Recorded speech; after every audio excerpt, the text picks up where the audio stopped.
மத்தேயு எழுதின சுவிசேஷம்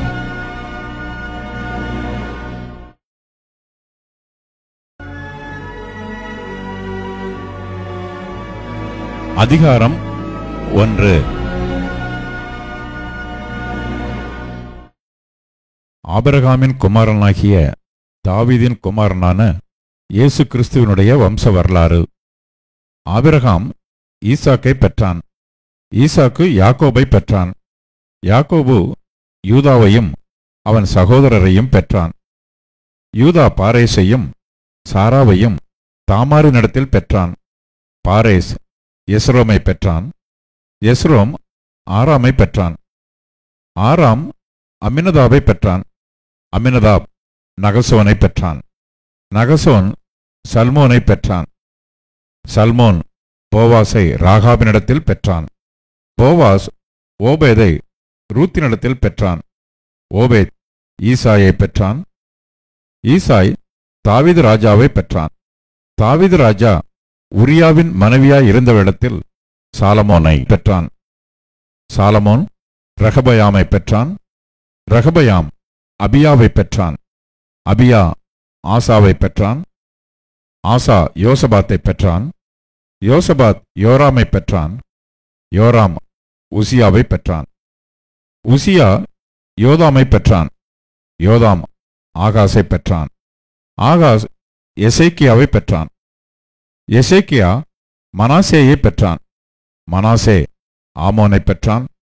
ஆமோன் யோசியாவை பெற்றான். பாபிலோனுக்கு சிறைப்பட்டு போகும் காலத்தில் யோசியா யெகொனியாவையும் அவனுடைய சகோதரரையும் பெற்றான்.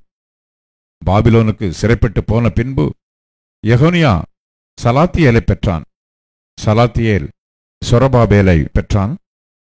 சொரபாபேல் அபியூதை பெற்றான். அபியூத் எலியாக்கீமை பெற்றான். எலியாக்கீம் ஆசோரை பெற்றான். ஆசோர் சாதோக்கை பெற்றான். சாதோக்கு ஆகீமை பெற்றான். ஆகீம் எலியூதை பெற்றான். எலியூத் எலையாசாரை பெற்றான்.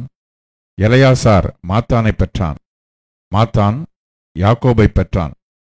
யாக்கோபு மரியாளுடைய புருஷனாகிய யோசேப்பை பெற்றான். அவளிடத்தில் கிறிஸ்து என்னப்படுகிற இயேசு பிறந்தார். இவ்விதமாய் உண்டான தலைமுறைகள் எல்லாம் ஆபிரகாம் முதல் தாவீது வரைக்கும் 14 தலைமுறைகளும், தாவீது முதல் பாபிலோனுக்கு சிறைப்பட்டு போன காலம் வரைக்கும் 14 தலைமுறைகளும், பாபிலோனுக்கு சிறைப்பட்டு போன காலம் முதல் கிறிஸ்து வரைக்கும் 14 தலைமுறைகளுமாம். இயேசு கிறிஸ்துவனுடைய ஜனனத்தின் விவரமாவது, அவருடைய தாயாகிய மரியாள் யோசேப்புக்கு நியமிக்கப்பட்டிருக்கையில் அவர்கள் கூடி வரும் முன்னே அவள் பரிசுத்த ஆவியினாலே கர்ப்பவதியானாள் என்று காணப்பட்டது. அவள் புருஷனாகிய யோசேப்பு நீதிமானாயிருந்து அவளை அவமானப்படுத்த மனதில்லாமல் இரகசியமாய் அவளை தள்ளிவிட யோசனையாயிருந்தான்.